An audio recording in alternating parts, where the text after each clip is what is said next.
Hi everybody, I'm Dan. And I'm Nichole. Welcome. We're doing another question and answer session. So before we get to the question and answers, I thought I'd go through a few announcements and things. All right, so top of the announcements is the consist build. Right, okay, so in case anyone was wondering, the consist build isn't going away, and the next episode should be out probably second week in March, I'm thinking. Right now, I've almost got the episode 10, probably about 75 to 80% shot, so it'll be out pretty soon. So anyway, I didn't want to, because I know I'm kind of anxious to get the little NN3 engine that I've been working on done, because I don't have any NN3 engines that actually work or at all. So yes. So the focus has been skewed to the NN3 for a few. A little bit. A little bit. Yeah. Which leads us right into our next announcement, which is NN3 build. Right. Okay. So that is also ongoing. The little NN3 260 that I've been building. If you've been following, I've put out 2 episodes of that, at least. 2 episodes so far, and there'll be more of those as well. Since, like I said, that's the only NN3 engine that I have. If I'm going to build an NN3 layout, I really need to have at least one engine so that I can test it. That would be nice, yes. Yeah. And that leads us into our next announcement, which is the NN3 layout. Yes. So at some point fairly soon, I'm also going to start working on the NN3 layout. And been gathering some wood and supplies for it, things like that. So anyway, I haven't really started it yet, but I do have a plan. So probably the first episode will be discussing the track plan. Yes. And then go and on how from you there. go about doing that and the software you use and that kind of stuff, right? Right, because I went through about, 12 or 13 versions before settling on what I think is now the final version. Maybe. Maybe. So We'll see. We'll That see. guy sent us more stuff. What's that guy's name? I think it's remember right David. now. I think his name was David. David sent us more stuff, Yeah, he so- did, which was very generous. So if you're watching, thank you. We're going to have to keep finding ways to sneak this other stuff Yeah. into the layout build because he's sending us really cool stuff.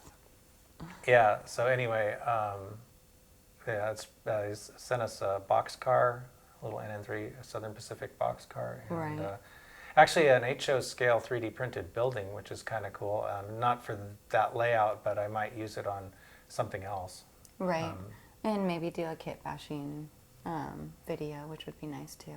Yeah. So that should be in the, once some of the layout starts happening, some of the kit videos should come out as well. Right. And I'm also been planning an expansion and rehab of the HO scale module that I have. Let's save the module. Yeah, save the module. So my thing is right now I'm trying, because it's going to have to probably live in the train room with the rest of the SP layout, so I'm trying to figure out how to build it and still be able to store it and still be able to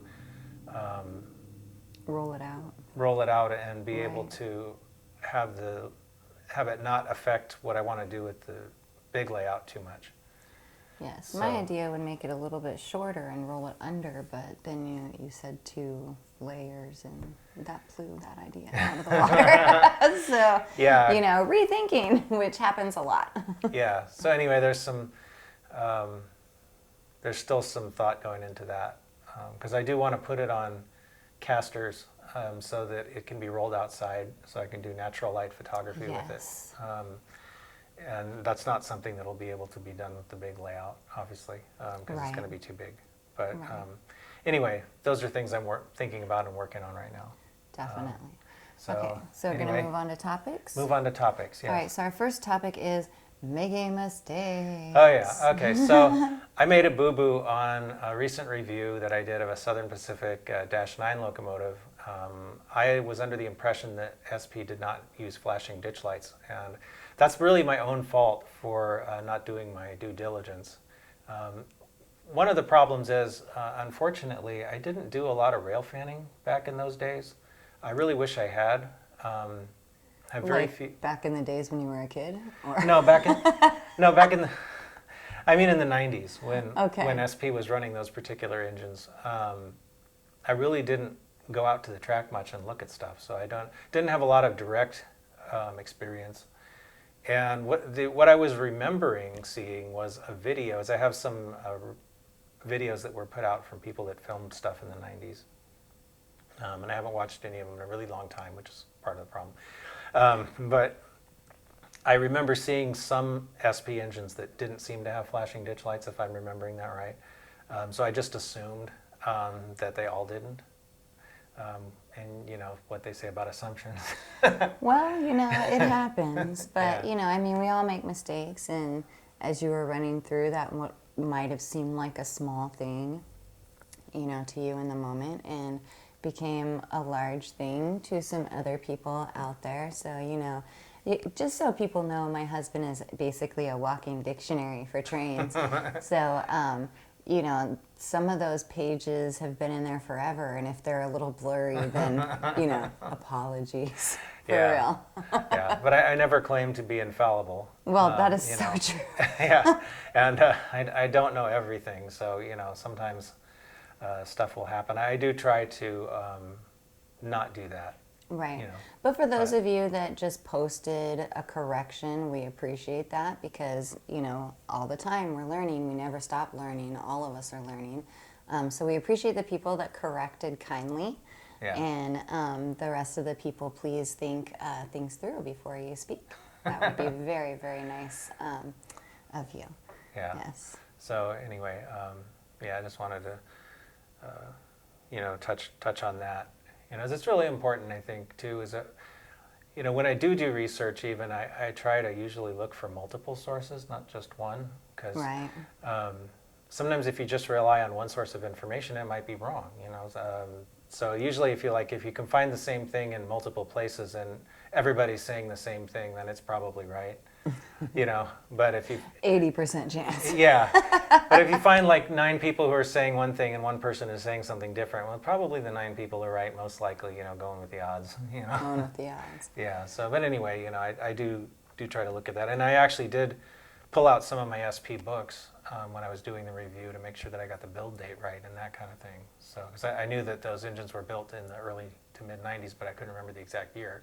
Turned out to be 1994, but, you know. Oh, that's the year I went into the military. Is it? That's funny. Yeah. Anyway, I think we can move on from that, but I just wanted Yes. to mention that. All right, so the next one says questions for the audience. Oh, okay. So SD40 and SD45 cab interior colors. Yeah, okay, so here's one that I have. I have some Canon cab interior kits that I'm going to use for the consist build for the Conrail SD40 and also for the 2 Southern Pacific SD45Rs. Most of the diesels, I've been in a few diesels. Most of the ones I've been in seem to be sort of a pale gray color on the inside. I know they've also used like a pale tan color or this really kind of pale green kind of color. Your Which face is well, they always pick these really bad colors. I don't know why. No one would want these colors in their house, but they always, for institutional stuff, they always use these kind of colors. I don't know why. There must be I some. think they're the cheapest colors that you can buy. It's just Maybe. like they put all that money into the gears and the engine there, buddy. So anyway, I was just wondering if anybody out there has anything more definitive than that on what color the inside of a cab of a Conrail SD40 should be, or a Southern Pacific SD45. You know, leave it in the comments. Yeah. I'm kind of inclined, if I don't hear anything else, to just use a gray, because it doesn't show up that much anyway, really. Right, but I know you want it to be exactly the way it's supposed to be inside and out. Yeah, and it's really hard because I look for photos, but unless you get a photo where the sun is like shining through the cab windows at just the right angle and maybe the cab window's open, you're really hard pressed to see anything in there. Right. So it's really difficult to kind of research that aspect. Okay, So, so if anybody has any direct knowledge, let us know. Yeah, I'd really appreciate in the it. comments below. Yes. So the next one is Truckee photos. Oh yeah, here's another one. I have been, since I'm modeling Donner Pass, and specifically I want to model the stretch between the summit and Sparks. Is mostly, so basically the east side. Maybe if I have room, I'll do some of the other side, but the town of Truckee is going to be featured prominently. And there's another thing. I used to spend a lot of time up there when I was younger. Don't have a lot of photos. I really wish I'd taken more pictures. I am interested if anybody knows or can point me at photos of the town, not just the trains, not just the rail yard, which would be also great, but the buildings, the commercial row area, and also the Truckee lumber mill, which I think was torn down in 1989, but I was kind of toying with the idea of, if there's room, maybe building it onto the layout just to have another customer to service for switching cars. Right. Because it wouldn't really be era correct, but that's modeler's license. But anyway, I have quite a shelf of Southern Pacific books, but most of them are just like photos of the trains themselves or maybe the depot. Not a lot of photos of the town or the surrounding buildings and that kind of thing. Right. So, anything historical, or anybody lives in Truckee and took some pictures when they were younger, anything like that, let us know. Yeah, so I would really appreciate any information in that regard. So, awesome. Anyway, I guess with that we can now get to questions from the audience. All right, so from Facebook Messenger, John Griffiths, I believe, he says, can you walk me through the process of how you get your stanchions positioned with the railing once it is bent? I was thinking I could tack it in place with a bit of super glue and then lay the entire assembly flat on my bench for soldering. And this is about custom brass handrails. Yeah, okay, so a lot of times when I build the models, especially like the Conrail SD40, I already did it.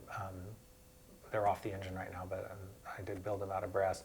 But I usually will buy the brass stanchions and then bend my own handrail wire. Because a lot of the plastic handrails, especially the older Kato models, they're really kind of oversized and they don't look very good. I have heard you say that before. Yeah. And even some other models, the plastic handrails, they tend to get a little warped sometimes, so that like some of the stanchions are leaning a little bit and it really doesn't look very good. So sometimes I make my own. And the metal ones usually hold up better too. And typically what I will do is solder, I think I already said that, but I solder them together so that they're nice and strong. So I usually do it on a model. You have to be really careful because you don't want to melt the model while you're doing it. But I will, kind of do them one at a time. But basically bend the handrail, attach it to the model, and then put one stanchion at a time, make sure it's straight up and down, and then solder it. If you have a spare shell of another model that's the same kind of engine, that's actually better, because then at least if you melt that, you're not melting your nicely painted and detailed one that you just spent many hours making. So I don't usually do it on a workbench, although you could. It just might be a little more difficult to get the spacing right. So you need like a mold of a train? Yeah, something. But one of the reasons I put this question in there is because you asked about using super glue.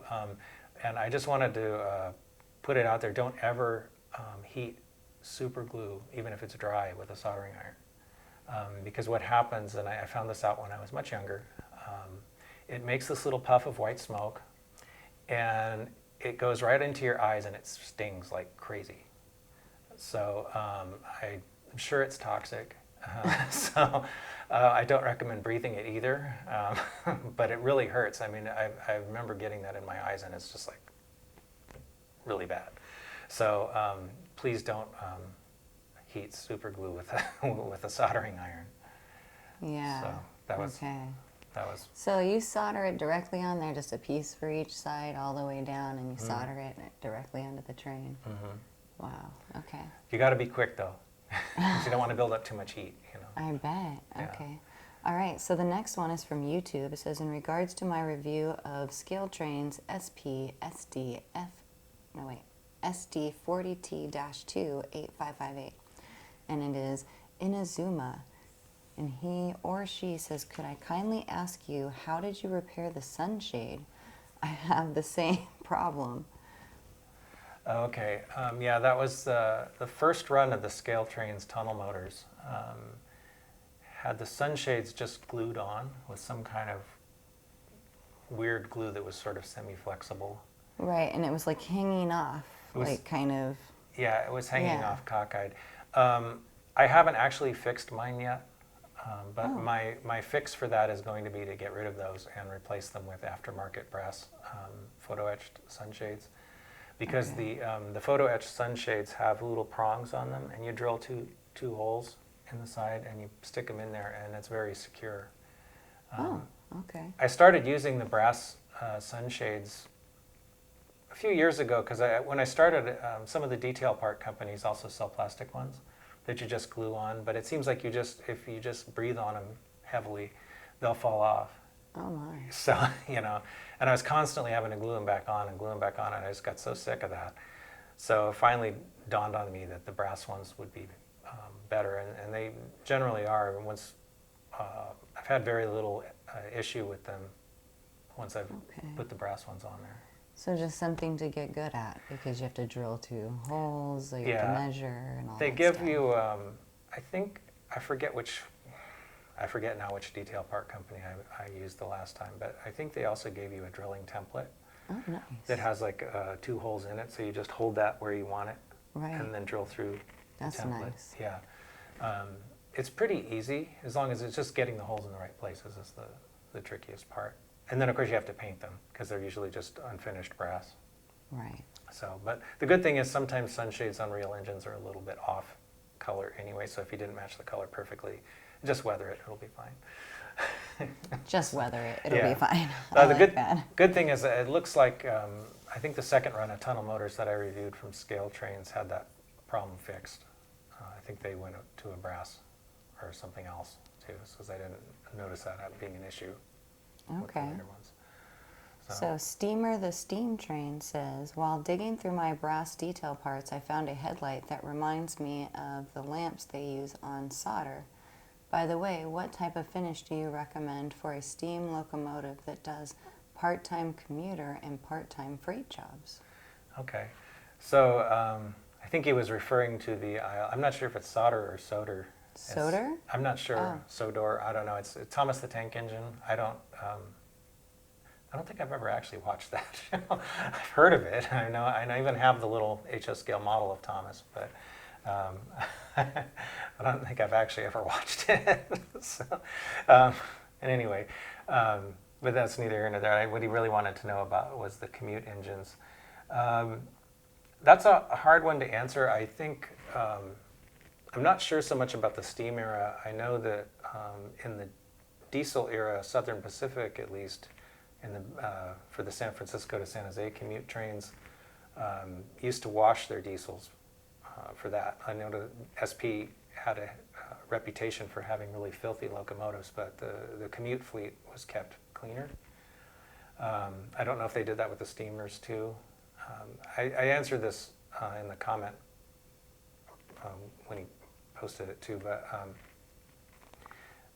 like steam engines get dirty, even if they're like the tourist railroads ones, like the ones we've seen at Roaring Camp, and even if which are kept clean typically, very clean, but as they run up and down the track, they accumulate dirt just from running. So I mean, they're probably never going to be pristine like they're sitting in a museum. Right. But, is that what he's asking when he says what type of finish? I think he was talking about type of finish, also maybe meaning like matte color versus like semi-gloss or a gloss. Oh, okay. So you could, a lot of models are finished in a matte finish because one of the reasons is that something about the way that light scales or doesn't scale, if you have models that are too shiny, they tend to look like toys versus looking, even if the real world one is shiny, it doesn't quite look right for some reason. So I would, if you wanted to model shiny, maybe like more of a semi-gloss would be better, is to give the effect of that without necessarily making it look toy-like. But yeah, it kind of depends though, because like if there was a commute operation run by a railroad that was going bankrupt and they didn't have money to clean their equipment, then they might still be filthy anyway. So or depending, so it's hard to answer that without talking about specific railroads and being more knowledgeable about specific railroads. But okay. So also, if anybody has an answer to that in the comments that might, have dealt with these kinds of things a little bit more. Yeah. Because I don't even know for steam stuff if part-time commuter and part-time freight jobs. Yeah, well, again, I'm not sure. I'm more knowledgeable about like Southern Pacific in the diesel era versus steam, so I'm not sure what they did. I think they might. I know in the diesel era, they would use some of their commute engines as freight engines on the weekends when they weren't being used for commute, and then they would send them back to the commute pool on for Monday morning. Okay. Just So- not our area, sweetheart, that's all. So if somebody Yeah. else, knows, that would be fantastic and can let us know, that'd be great. Yeah. So anyway, I thought that was an interesting question, though. Right, yeah. So certainly a launching point for a discussion. Yes, and we Yeah. certainly love steam trains since we were We do. married on a steam train. Yeah. It's pretty much a lovely way to travel. Yeah. It's pretty awesome. 'Cause I can remember even when we chased 4449 back in 2017. That was such a great time. It was pretty clean, but it wasn't perfectly clean because after it's gone, that excursion was up the Columbia River and then down to Bend, Oregon, Yeah, through and the back. gorge and down to Bend and then back up again. Yeah, so I mean, all that running, it accumulates a little road dust, a little bit of, It did. stains from the exhaust and whatnot. I so still think it was pretty shiny. it was at the pretty end shiny. there. It was pretty shiny. That's So, such a beautiful train. Oh my Yeah. God, when it went over that bridge. yeah, Oh, that was really cool. that bridge. The distance down was so scary. Oh my goodness. Yeah, the camera almost doesn't do it justice. So I think talking about the bridge over there, I think it's the Crooked River. in Yeah, Oregon. it's a the little- Crooked River Bridge. Yeah, I think so. it's yeah. north of Bend. Oh, beautiful, beautiful area. I saved this question to the end, Okay. even though it wasn't listed at the end, just because I figured we'd go out with a good funny. Okay. So the question is, Nichole, do you have any available sisters? And so the answer is I do not have any sisters. So none of them would be, I have an available mother.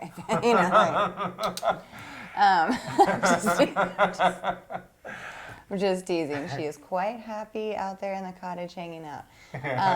I do not have any available sisters, but we talk about this quite a bit. And to the audience that has been watching Daniel for a long time and seems to think that I'm a rarity, I know it feels that way. I know it does. But Daniel felt that way before he met me. So, don't settle and, just keep doing you and keep learning stuff and keep growing. And by the time your person comes along, you'll be interesting and interested, and you'll have all of these things that you'll have done that you can talk about and you can, relate about.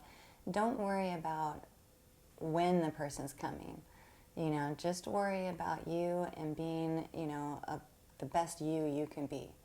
Okay? Don't lose hope and don't settle for anybody that treats you less than amazing.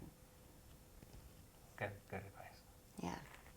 So- Okay, so a little bit of a deep and a funny at the end. I got all deep there. Sorry, guys. Sorry. It's okay. But it's how I feel, you guys. I really feel like no one should settle. You should always be with someone that makes you feel like, they don't want to be anywhere else. That with you is where they want to be, and together you're stronger. And if you find someone that's like that, it really doesn't matter if you like the same things. I was never chasing trains before Daniel. I don't have any train knowledge whatsoever, except for what Daniel's told me. But if you find somebody that really wants to be with you, then they're going to be interested and they're going to, take some kind of part in it. Look for that. Mhm. Yeah, that's true. Just like I've gotten more into doing costuming and stuff since I met you, Right. because that was Nicole's thing. When I I love costuming. Yeah. So, it's kind of goes both ways. It And does. It should yeah. go both ways. And it should. Yeah. So, don't think you have to find someone that's into trains, because like I said, I did not chase trains. I mean, I always wanted to be on a train. And I've always thought trains were romantic and cool. And when we took our first trip and we were like going over a body of water, and I was like, where are we at? And Daniel was like, oh, that's the Mississippi River. And I started crying. I was like, oh my God, the sun was setting, and it was just like the most perfect moment. And I was just crying, and I was like, this is the most beautiful, romantic thing in the world. So seriously, that's not anything that I was thinking of beforehand. Don't look for somebody that's, you know, down at the train yard, so to speak. You know, I'm not saying someone couldn't be there, but, you know, I've been there, and I was the only woman there. So Yeah. that will discourage you. So don't be discouraged. You know, we're all out there, and, you know, we just need to be paired up with the right person that brings out that wonderful part of us. Yeah. Yeah. So, And with that, are we at the end? Okay. that is the end. All right. Well, I guess that's that then. And thanks for watching. And hope everybody have a happy Valentine's Day. And we'll see you next time. Yes. Happy Valentine's Day. Thank you for watching, everyone. Thanks for watching.